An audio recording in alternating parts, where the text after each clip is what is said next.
Nothing can be more frustrating when you sit down to watch one of your favorite programs on Apple TV and you run into issues streaming it.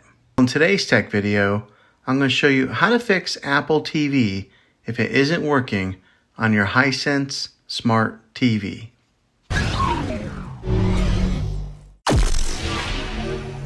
I'm going to show you a few really simple ways to try and solve your problem and get it back up and running again. The first one is probably the easiest one to try, and that's to unplug your TV from the wall outlet and wait 60 seconds. Now don't be impatient here, wait the whole 60 seconds and then plug it back in. This is very different from turning your TV on and off with your remote control. This is what we call a hard reset of your TV, so make sure you do this method. If that doesn't work, then find your router that is giving you Wi-Fi and unplug the power to that for 60 seconds. Then plug it back in. If it fixes it, great. If not, let's move on to the next method. Try deleting the Apple TV app off of your TV.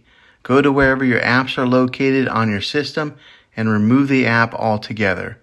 Then reinstall the Apple TV app again.